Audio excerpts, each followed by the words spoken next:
You're listening to In-Depth Radio, Newstalk 1010. Ryan Doyle, John Downs here with you on Friendly Fire. John, you know, it's always been a boyhood dream of mine, as corny as that sounds, to go into space. And, of course, when you see Chris Hadfield over the last little while entertaining everybody from space and, you know, singing all sorts of songs and performing and putting on a big show from the International Space Station, you think, yeah, that guy's pretty lucky. Why can't I be him? I actually had the exact same thought a couple days ago when this whole Hadfield thing was going on the day he came back. Thinking, you know, that's something I got to do. And it won't be long. Obviously, it's just a few years away. Yeah, and of course, there's this Mars One project that is the brainchild of a Dutch entrepreneur, Bas Landorp. Plans to send a few willing pioneers on a one-way trip with no chance of returning to Earth to Mars. Would you do that? No. Why not? Because I don't want to die. Because you don't want to die. Yeah. Yeah, that's probably a good idea. One guy who does want to do it is Andrew Rader. He's one of the Canadians that has applied to the mission for the Red Planet in 2023. Andrew, what makes you want to do this? I think it's probably the most important thing we can do with a few individuals. In one word, leverage. For an individual, this is probably the greatest impact you could possibly have on the world. I think that we'd learn a lot about Earth, learn a lot about Mars, learn a lot about sustainability, efficiency, closed-cycle life support, having people living in space for long periods of time.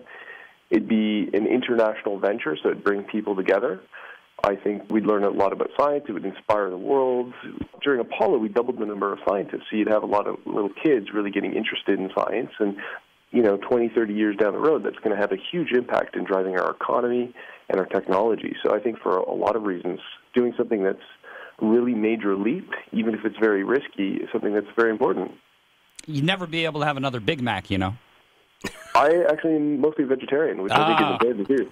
And you don't want to bring animals. We would. You'd actually have to eat a lot of spirulina, which is blue-green algae. It's very high in protein. Yeah. You also probably want to eat insects, which are really efficient. They are the most efficient protein converters that we know of in the animal kingdom. A lot of, like 3 billion people in the world eat insects. Yeah, I was going to say, you sound like you've got a bit of a background perhaps in science, that kind of thing. What is your background in terms of, you know, wanting to go to Mars? I'm an aerospace engineer. I did an undergraduate degree at Carleton and a master's at Carleton in aerospace engineering. I did a PhD in aerospace engineering. My focus was on long-duration space flight at MIT, so how to keep people alive and healthy in space, in fact, on missions like going to Mars. And I've worked on Canadian space missions as an engineer, so I've designed things that go into space. You know, I've really been focused on this for the last 12 years or something. In fact, I've always wanted to do this. When I first heard about it, I thought, this is a good idea, but no one else will think it is. You know? Well, what's funny is you basically say in this article, you don't think you stand a chance in hell, but it sounds to me like you're definitely qualified to be one of these people. Oh, no, I mean, I think that I stand a chance. If anyone gets accepted, I think that I would be a very good candidate. They're sending 4 people. There are almost 7 billion people on the planet, so just that those odds alone make it very unlikely. Even if I got selected for the initial 40, there'd be 40 people that would train teams of 4, 10 teams of 4. The chance of then, I guess, is 1 in 10 of you going, but your chance of getting accepted for this is very slim. And I should also say, I mean, I don't think this will necessarily happen. I mean, I think it's, in fact, a very, very long shot of this happening at all. What I do think is that it's what we should be doing. I think it is possible for us to do this. And I think if everyone supported it, it actually would happen. I mean, the biggest challenge really here is funding and social acceptability. And it sounds really easy, but if everyone in the world donated $1 to this, they'd have the funding they need tomorrow. Now, that's not going to happen. That's an easy thing to say. It's hard to actually translate into reality. But if this became the biggest crowdsourcing project of all time, it really could happen. What's your family's reaction to you wanting to go to Mars? Initially, I think when they first hear about it, people think it's a suicide mission. I mean, your reaction was, I don't want to die. But, I mean, I don't see it that way at all. I think it's you're living, you're using your life for something useful. You're going there, yes, forever. But, you know, immigrants that went across the Atlantic left their families forever. People who went to Australia got on these rickety old ships. It was probably more dangerous than this, and went to a completely new place where they had no contact whatsoever with their families. Here, we have pretty good technology. We'll be able to record videos. I mean, you'll still be in touch with your family. And unlike people who have done this in the past, it's not. None of this is actually really unprecedented. The going somewhere forever is not unprecedented. The going on a really long, dangerous voyage is not unprecedented. We've already had, like Chris Hadfield was in space for 5 months. That's most of the time that he would have been in space if he was going to Mars. Still, I mean, you saw how he got back. Basically on a telephone booth with a parachute attached to it. It's still kind of crude. It makes it seem like we've got a ways to go. Well, the technology is not really that much more difficult than going to the moon, actually. Going to Mars, it is a little more dangerous in terms of re-entry, but the fuel requirement's not that much greater. The rocket, the Saturn V would have been a fantastic rocket for this, so we had a better rocket for it in the 1970s. NASA is developing a big rocket, but it may not be available in time if it gets developed at all. SpaceX, the Falcon 9 Heavy, is on the small side, but they do have a capsule, Dragon capsule that's designed for this. SpaceX, Elon Musk, the founder of PayPal and now SpaceX and Tesla Motors as well, has always designed all his hardware for Mars because he wants to go up to Mars. His stated goal is to retire on Mars. He's always had this in his mind, so all the hardware is being developed for this. I think that the timeline is extremely challenging, and that's why it probably won't really happen, because in order to get enough funding, in order to buy enough hardware, in order to get all the tests in that you will need to do, that's, 10 years is a pretty short amount of time. But we are better prepared for this than we were 10 years before we went to the moon. Let's say it does happen. Let's say you get the call 10 years from now. They say, Andrew, we want you to be a part of this. You're going to be one of the 4 people that's going to Mars. What do you do on your last day on Earth? Oh, that's a really good question. I hadn't even thought about that. I really don't know. Well, whatever it is, you can do it in Vegas. Yes, yeah. I know, but honestly, something with nature. I assume it would be something with nature, because I think there's 2 things. Well, I guess 3 things that really bother me. Leaving the Earth forever means you're never going to see, nature again. You're never going to see mountains and forests and things like that, jungles.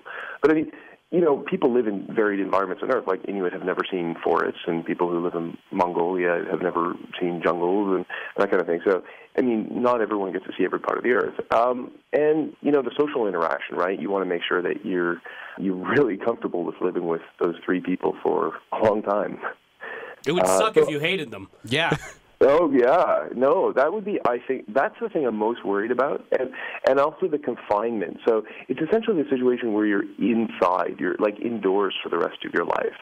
That is a bit of an issue. The thing is, prisoners, we have people go through these kinds of situations, maybe not forever, but we do have people in much worse conditions with a lot less support, right? Like people on submarine crews, like a German U-boat. Just imagine being a crew member on a German U-boat in World War II. You're being depth charged. You're out there for 6 months. You can never go to the surface. You're in really cramped quarters. It smells. It's basically like you're in a spaceship for 6 months. And you may come back, but, 75% of them were killed. That's much more dangerous, right? We've done more dangerous things than this for maybe less. I don't know. The Germans certainly thought it was important, but, we have done things like this before, and humans survive it. Average people can do things like this. It doesn't take a superhuman to be able to handle being in a room. It's not great, but... Why are you so sure, though, that, everyone seems so sure that they'd be going there forever? There's no chance... No, that's right. That's exactly right. It's billed as a one-way mission, but it's false to say we don't know how to bring people back. We actually do have the technology. We actually do know how to bring people back. The problem is that's by far the most complicated part of the mission, because in order to get to Mars, you get on a giant rocket and you shoot off to Mars. And in order to get back, you get in a giant rocket on Mars and shoot back to Earth. The problem is there's no giant rockets on Mars. So, yet. Right, yeah. And there's not going to be for a very long time, because there's so much infrastructure and assembly and all these things. Now, it would take a fair amount of fuel, about 5 times as much fuel to get back from Mars as it took to get back from the moon, which we did do. Can we do it? Yes. And the other thing about Mars is you can actually manufacture a lot of your fuel on Mars. Methane, oxygen, you can get from the atmosphere and from water. And we know how to do that. We've known how to do that for over 100 years.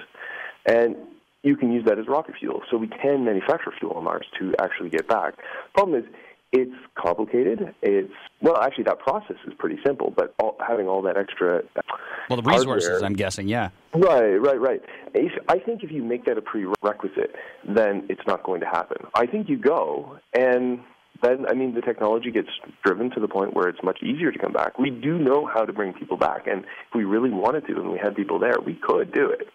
Andrew, I've got to say, after talking to you for the last 10 minutes, you'd probably be one of the top candidates for this trip. You seem like the right kind of person for a mission like this. He's got the right stuff. Just one quick question. Cute. That's really one cute. question. How many times have you seen Total Recall? Twice. I just watched it recently, actually. I was like, I hope it's not. It's actually pretty inaccurate with the way their faces explode.